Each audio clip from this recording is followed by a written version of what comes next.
Hello, everyone. So we are continuing our talk of different market systems in the world. Now, for the past few homework videos, we've been talking about the four primary economic systems. That is traditional, command, market, and mixed. You all know by now that the vast majority of economies in the world are in fact a mixed system. What we're going to do to make this more relevant is I don't want to spend a lot of time talking about traditional economies because quite honestly, they don't really impact us at all that much. I don't want to spend a lot of time talking about command economies because, there's really only two command economies left in the world. They're a dying breed, if you will. But I do want to focus on what we're doing today, characteristics of the American economy, because all of us obviously live in America, so it is worth our while to understand what we are getting into. So we have two LEQs for this lesson. What are the roles of government in our free enterprise economy? That's a vocab word we'll cover.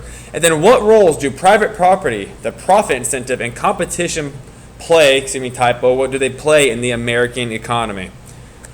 All right, so before we jump into that, I want to do a quick review of different mixed systems. Sometimes I feel it's good to give students a spectrum, so I'm going to look at this top graph right here. So on this spectrum, in a purely free market economy, now remember guys, pure free market economies don't exist anymore. Over here to the right.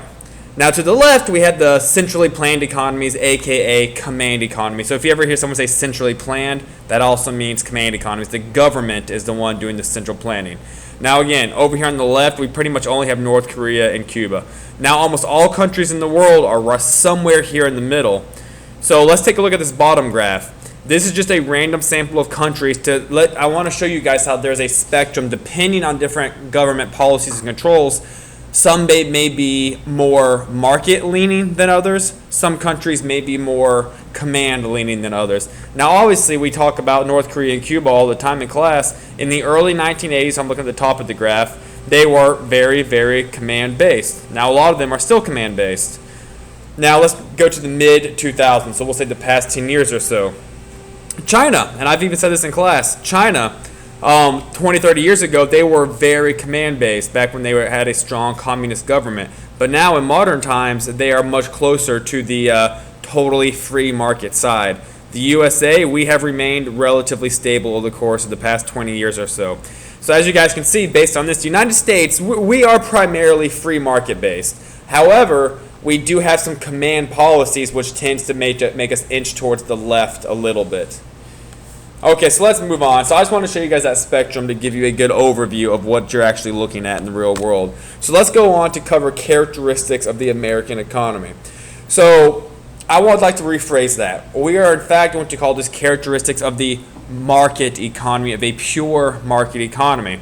These characteristics are as follows. There's 6 of them. There's a limited role of government, a freedom of enterprise, freedom of choice, profit incentive, private property, and competition. So the combination of all 6 of these working together, that would give you a pure market economy. But as I've already stated, pure market economies don't exist.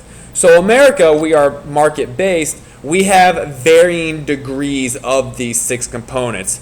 And in all honesty, I'll tell you right now, the one that pushes us more in the command section is the limited role in government. Because as you all know, our government does regulate the economy quite a bit. So let's get into them and cover these. All right. Let's talk about the limited role of government in the American or market economy. There's 2 terms I need you all to know for this.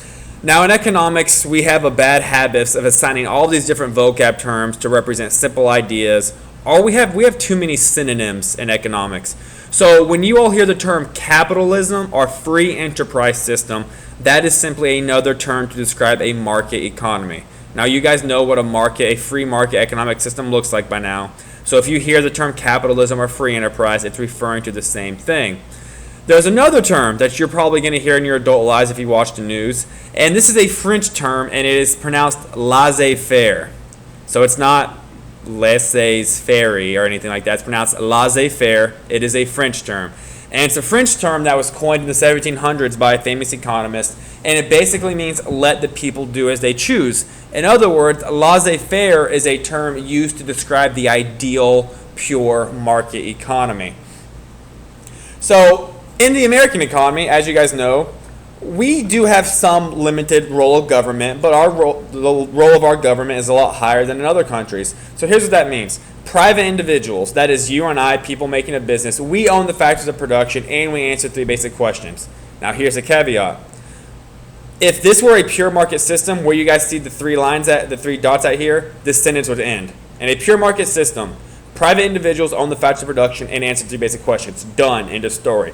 But this is America, and we have some government interference or government regulations. As long as these decisions are within legislated limits. That means basically as long as they are not illegal and the government says it is okay. We'll cover tons of examples in class over the course of the next week or 2. Okay, so that's one characteristic. Now let's move on to freedom of enterprise. So you all know by now that when I say enterprise system, when I say free enterprise system, we are referring to a market economy. So don't get confused by the vocab. So freedom of enterprise means the following. Individuals are free to own and control the factors of production. If you go into business for yourself, you may become rich selling your product. But at the exact same time, you could also lose money. You could go in debt. You could lose everything. Unfortunately, that is a characteristic of a market economy. You can risk it all and potentially make it great, or you can risk it all and lose it all. Now, once again, as everything in the American economy you're going to see is that it is all limited by government regulation. So freedom of enterprise really is hard to stand alone because freedom of enterprise goes so close with the limited role of government. So let's move on. The freedom of choice. Yes, we love that here in America. Freedom of choice. So freedom of enterprise applies to businessmen and women. Freedom of enterprise applies to entrepreneurs. That is, if I wanted to take all of my savings I have, quit my job, and go open up a juice bar or a lawn mowing business, I could do so. So this applies to the supplier end of the market. Now when we get to freedom of choice, this applies to the consumer end or the buyer end. So by freedom of choice, that means as consumers, we can buy whatever we want. That makes sense, right? We can buy whatever goods and services we choose. Now, success or failure of a good or service depends on individuals, that's you and I, freely choosing what we want to buy. So let's say I risk everything. I'm exercising my freedom of enterprise and I open up a juice bar. I juice organic vegetables because they're healthy. And everyone loves it. People choose to come to my restaurant, word spreads, and I make lots of money and I retire at the tender age of 75. Life is great. Or everyone hates the juice bar. They want to go to McDonald's instead and get a Big Mac. So the individuals, the consumers have made that choice, and that is going to put me out of business. So that's what we talk about, the freedom of choice in the American economy. Here's a good one. We're going to cover this a lot in class, the profit incentive. It is quite simply this. You guys know what a profit is. It is the desire to make money that motivates people to produce and sell goods and services. So here is the truth, and I hate this, but it is the truth. The majority of businesses in the world are not about making the world a better place. There are some of them, like there are certainly companies that are trying to make the world a better place, but the vast majority of business decisions are driven by the profit incentive. What can we do? How can we be more efficient? What products, what goods and services can we make to make a profit? So if I wanted to start my own juice bar, yeah, it would be awesome to be my own entrepreneur. It'd be awesome to work for myself. But the reason I'm starting it may not be necessarily to help people lose weight, to have a healthier population. It may in fact just be, well, I hope I'm going to make a lot of money doing this.